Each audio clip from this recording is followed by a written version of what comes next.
Hi everyone. So my name's Tom Gamblin. I'm here speaking a little bit about my experience in terms of coming into the industry, and I'll explain about what I do as a role, and sort of my kind of path really to where I got to. Um, so Xander, if you mind just jumping scene down. Um, so the whole purpose really of kind of talking about I guess my background. I mean, rarely do I have to be so self-indulgent about kind of talking about myself, but it's sort of nice really. But the yeah, so I grew up in Somerset, um and I went to university. I was kind of at that time where things like website design and things like that was really big. I went to university, so that was the sort of transition that we ended up making. And I think kind of going through that process, it was a kind of I went through agencies, and so when I say agencies, design agencies, so companies that delivered design as a service. That would be digital and brand, so it would be a mixture at that time, and then gradually sort of moved into the a software sort of environment where all of the systems became a little bit more complex. So my role is actually, is the head of product, head of innovation at Evident, and I'll explain kind of what we do as a business in a little bit later. I've been working for just around 12 years. It's hard to keep count sometimes. I have to just base it on when I finished university, really. But yeah, my background is kind of, I grew up in the Southwest, and moved around a little bit, and worked at different companies, and really started to kind of, I guess, craft where I felt like I wanted to be going. And that's sort of what I'll be talking about. If you could go to the next one, please, Xander.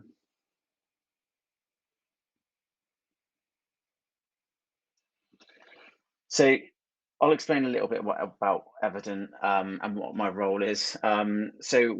We started it.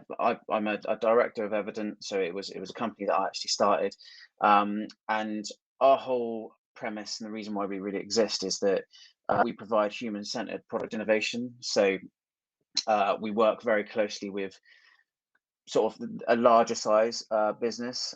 We don't often work with small businesses, don't often work with some startups. We work with quite large enterprise, and the reason why we do that is because a lot of what they're trying to do requires a number of departments within a business. It requires a lot of strategic thinking around how we shape products to take them to market. Those companies also have a real that they have a real I say requirement. It's that they have an incentive, and they really want to be able to push to become market leading. And that's something that we actually work with them and help them to try and achieve.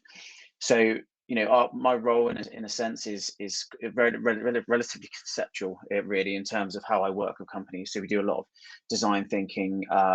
We have a design thinking strategy, and we go into businesses and we actually work with them very closely, get an understanding of how they work, all of the kind of operations, the mechanics of what they do, who they provide their business, who they provide services for, or who they sell products to, and we then sort of dissect what that looks like. And the purpose of doing that is to really try and roadmap what a sort of transformation journey would look like for them. And there's always multiple conversations around, do we design, like, some companies have developers in house, some of them don't. They want to work with third parties. We don't provide that, so we stick very close to our guns with what we do, and that is the product. We shape the products, we design them, prototype them, validate them, make sure that the business and the senior stakeholders are aligned, and we then engage with other businesses to actually build products or work with in-house teams to be able to do that. So that's a little bit about my role, really, and what I do. Xander, you could go to the next screen, please. So just to give a bit of obviously I mentioned things like enterprise businesses, things like that. This is just a kind of a few clients that we've worked with sort of over the past 2 years, really now, I think, by the looks of those logos. So you can kind of get a bit of a gauge of the size of business that we work with. And like without kind of highlighting each one of them and explaining which area of industry they work in, we do try and focus quite closely to industries that um, that having the ability to sort of be disruptive. So you've got things like finance, sort of property, energy, utilities. I mean, disruption within utilities and energy is pretty prevalent at the moment. So we work with companies where, one, you have a lot of challenger brands, but also we have a lot of large enterprises that are either looking to provide. So, for example, it might be a large procurement company providing a service to a blue chip a B2B bank, or or something in the finance sector. So this is just an example of a bit of a range of the kind of brands that we work with and we deliver for. Xander, if you can move to the next slide, please. So I'll talk about where it started. You can probably skip straight over this, actually, Xander. It's just a bit of a placeholder. So like I said earlier, that like the reason where I kind of got to where I am now is I picked up a real range of experience, and I worked with design agencies that deem themselves as full service. So full service is, in my opinion, a bit of a dirty term. And that's where companies say that they do the whole lot. So they do the design, the strategy, the development, the testing, the SEO, the every single thing. And I worked with companies like that when I was a bit younger, and I think after a while, for myself, it started to make me feel like I was becoming a jack of all trades but master of none. And I started to really feel like I wanted to hone where I was going within my career. So I started to build this sort of real interest with sort of software, big problems, so like solving real problems. And with all due respect to like anyone that sort of enjoys sort of building websites, rarely there's a huge amount of problems that go wrong with them, or say go wrong with them. It's the wrong way. There's not a huge problem to be solved within sort of like a lot of websites, in my opinion. I prefer working within kind of functional software, so software that's trying to take someone from A to B and give them value along the way, and actually provide a service, provide them some kind of value. Not to say websites can't do that, but that's where I kind of ended up going. And I think the reason why I really wanted to do that was because I started to feel like software sort of, especially when the sort of startup market, I mean, this is kind of going back a little bit when things like Silicon Valley was sort of all fancy and exciting, and sort of the startup scene was really quite exposed to us, really. And we were seeing all these huge companies become really big with all this sort of really nice application software being produced. So you've got like the Ubers, you've got the Ubers, the Monzos, the Starlings. You've got all these big all these companies that are coming into these markets and sort of disrupting them. And so software and solving problems started to become quite an interesting element to me. So I started moving towards software companies, ended up working with a relatively large one, and as a designer, so as a creative. And I then sort of decided that I wanted to merge the two of those, because working with both, you started to identify that each one of them sort of lacked the other. So software companies have a very technical led approach, and that has certain problems and that has certain pain points for software companies and how they work with their customers. So they don't often have the ability to convey or kind of accelerate projects like with what design can provide.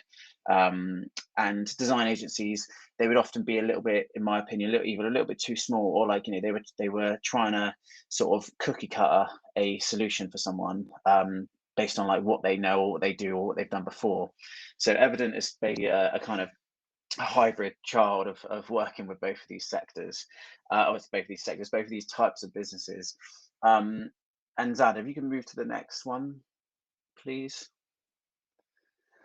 So like this, so this is kind of pretty much hits the nail on the head, with kind of why we ended up going down that route and why I ended up in the role that I'm in.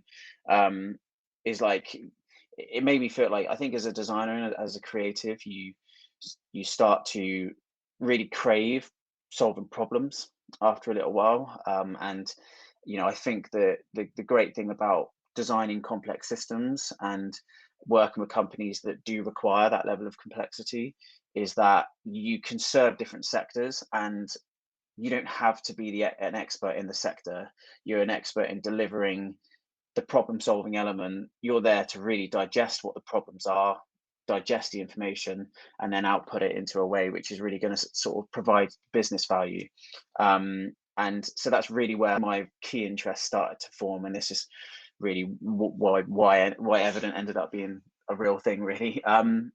Sandra, can you go to the next slide? So these, like I mentioned on the logos earlier, so these are probably like some of our key industries that we work with, and like I think in each one, like the greatest thing, and the way that one of the nicest things that I kind of get to do really is I get to move across all these different industries. And normally, traditionally, working in complex software and work, like like there's two routes you can normally go down with regards to sort of with regards to technologies. You can go down and be you can get specialized within as a product role. So you can go and work at someone like Monzo, and you just get to work on that one product, and the amount of detail and the the amount of detail that goes into one feature is obviously quite paramount. They put a lot of emphasis on it. Whereas if you work with companies that deliver in multiple sectors, so one of the reasons why we work in digital transformation is that all of these sectors are really quite, they are somewhat pumping, and they're very sort of prevalent in that market of wanting to do different things. Like the actual industries have been ready to be disrupted for a long time. So and that allows you to actually use your skills that I learned as a creative, as a problem solver, designer, and I get to move across different sectors, which is obviously what you don't get when you work at a product software company just working on one product. So I find myself quite fortunate that I can actually move across all of these.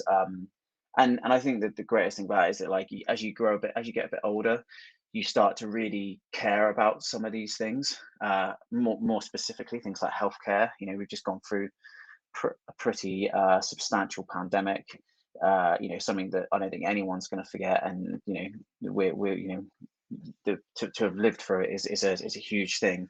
And during that time, we were producing COVID technology responses. One which I'll show in a minute, just very quickly.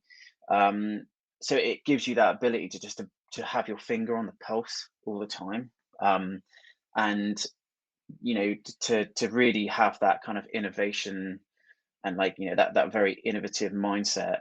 I think it's fascinating, and it allows my job to be extremely exciting, for me. And I get to, every day I'm working on something different, and every company that comes to us has a different problem. They'll be at a different stage within their life cycle, and the people that you're working with, like, they all have a different level of knowledge, and they all have a different background. So the ideas, the concepts that come out, and what gets produced are always different. So like I get to avoid that cookie cutter model, which is a really nice thing.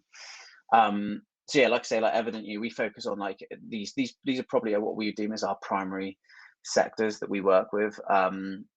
Energy and renewables, I think, kind of within eco energy, things like that has been for us like really exciting. I think it's one of the things that as a business we've always done everything we can to kind of keep it at the forefront.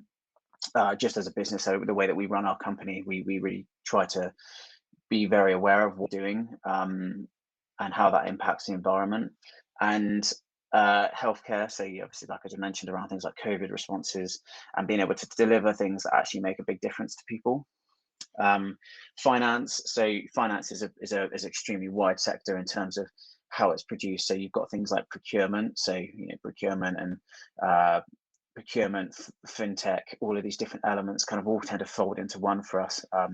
Retail, we've just done a retail is a strange industry that we sort of for a long time didn't really know if we could kind of like find our place with it, but we've now found ourselves sort of like I actually came from, my first job was working for a Magento agency, so we designing e-commerce websites.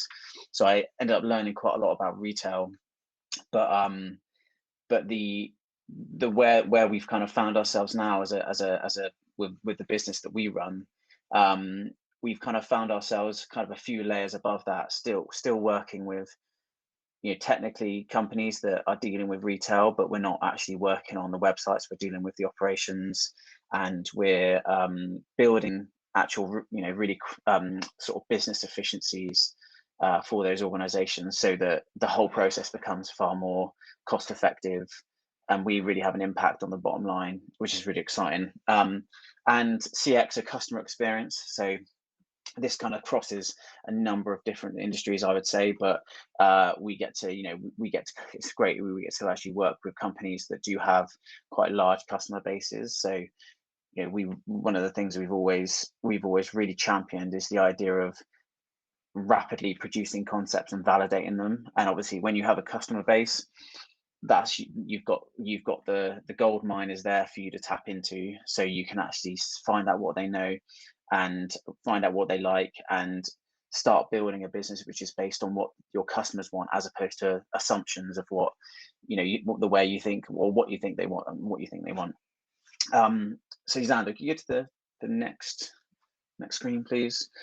So next, I was just going to talk through a couple of examples of the things that we've done relatively recently. So we worked within the housing sector and the property tech sort of environment, and so this is an example of the sort of we work at when we build when we design products. Quite often we find that rather than just designing one, like as you start working with companies and you find out that there are different requirements in different areas of the business.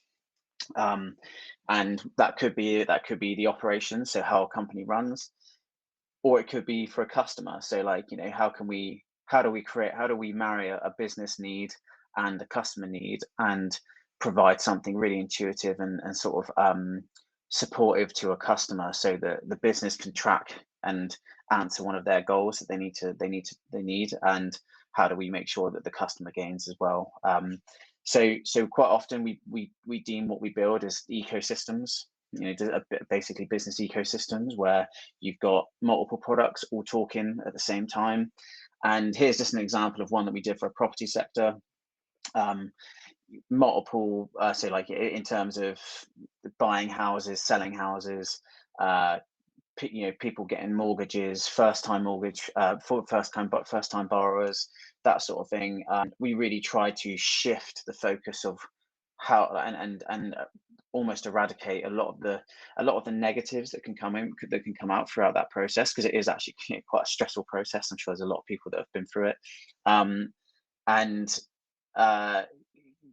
especially as a first time buyer. So the app on the left, bottom left, is basically an app that you can download, so that if you don't quite qualify for a mortgage, it gives you really quick insights and very fast, tangible steps to actually get a qualified mortgage. So the idea being that, for a lot of, you go to any of the big banks, go to Halifax, go to Lloyd's, go for a mortgage, and if you get rejected, it feels like that's the end of the road.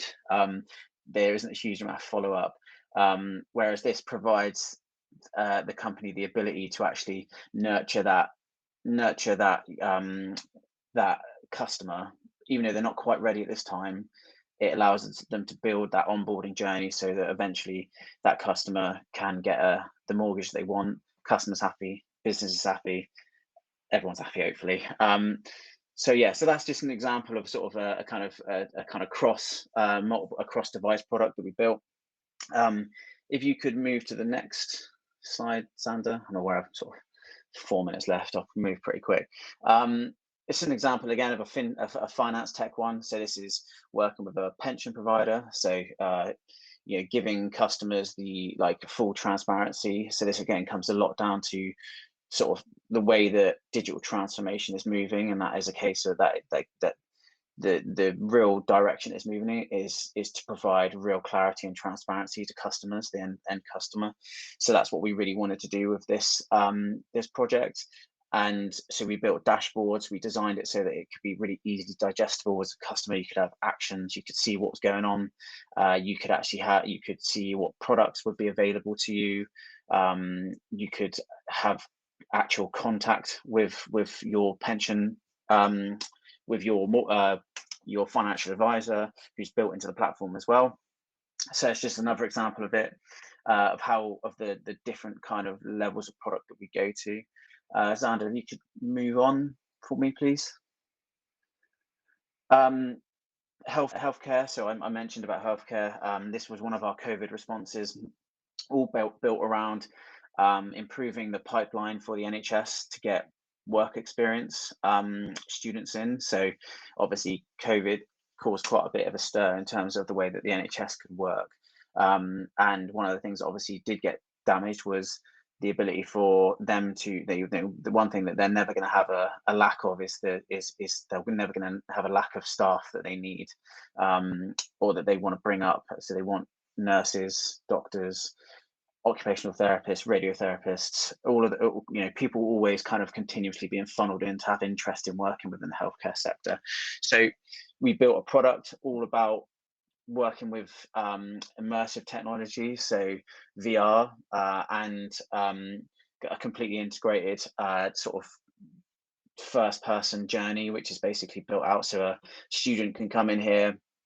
They obviously can't go to the hospital. They couldn't go to the hospitals, so you can't have. And it was extremely inefficient. They can only have 1 or 2 people shadowing at the same time. So a healthcare professional can't have hundreds of potential work experience students experiencing that day,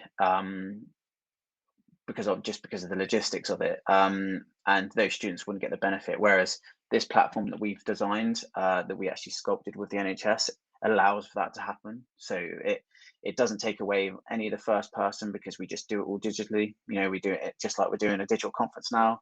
They would be looking at this and doing digital work experience. That's an example of a response that we were able to provide. And just to give context to the pace that we try and work at, that concept was turned around within about 4 weeks.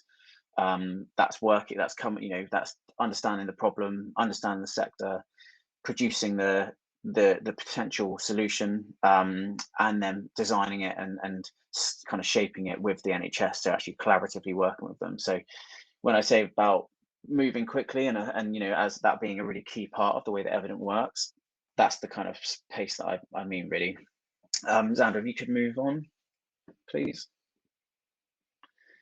I'll very quickly scan, come across this one, Green Core. So a bit of an example of a sort of problem that comes to us is Green Core. They originally were they had about 4 factories. So Green Core, basically, they produce I think it's the dairy products for Marks and Spencer's and a number of other supermarkets, all via conveyor belts. Obviously, as you'd imagine, they're a production line, and they had 4 different sites, all working off of Excel spreadsheets. Super impressive spreadsheets, but spreadsheets nonetheless. So and what we really wanted to do is we came in and we actually transported whatever they were doing in their spreadsheets into a complete digitized app. So we digitized the whole service for them. That allowed us to building predictive AI. So working and trying to highlight where problems could go wrong, anything like that. And it's just an example of what that kind of system looked like. So it kind of has a spreadsheet feel, but there's a far more complexity that lives inside of it. If you could move on, please, Sander. I'll quickly do this as well. So this is a government initiative that we worked on as well. It was about trying to build, trying to provide small medium-sized businesses the ability to actually support staff that have mental health, underlying mental health conditions, or they need a return to work process. So for a lot of businesses, could be sole traders as well.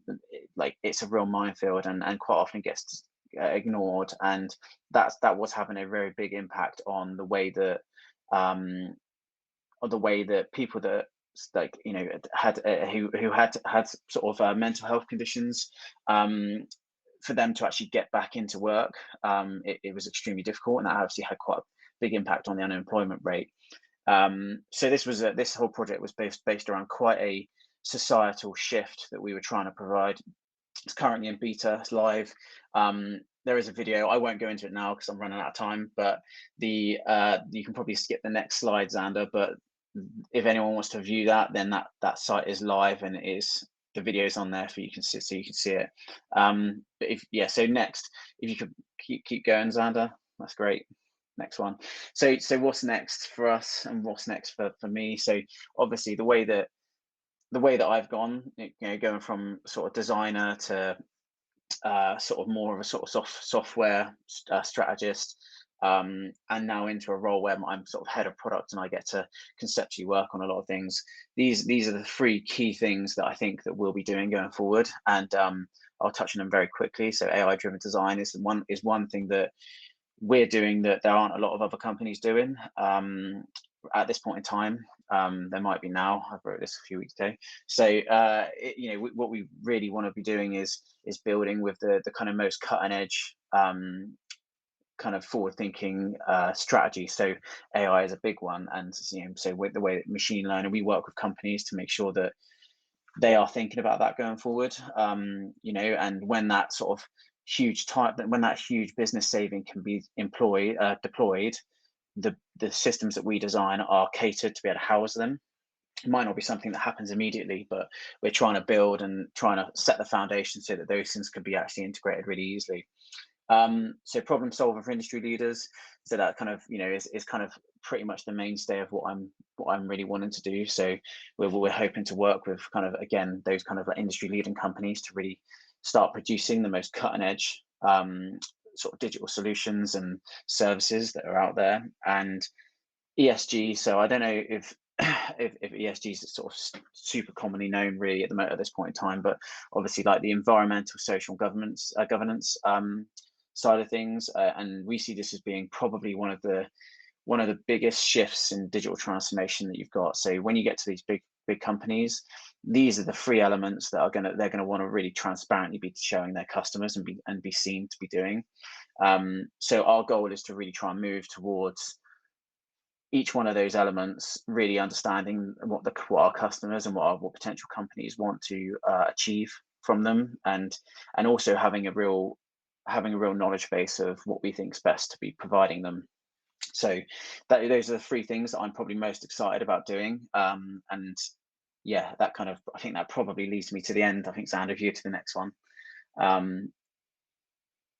Yeah, that's cool. That's great. So guys, that is the end of my sort of my deck and my sort of talk. If anyone's got any questions, I'm not too sure what we've got little Q&A tab here. Oh, someone's just testing it. That's all right. If anyone's got any questions, I'll hang around for a bit on the tables. If anyone wants to come and have a chat, I'm more than welcome to, or reach out to me on LinkedIn. My name's Tom Gamblin. You'll be able to find me pretty easily. But yeah, I hope everyone's enjoyed it, and it all made some sort of tangible sense. But it's been a bit of a ride, so that was the first time I've ever had to try and explain it. Yeah.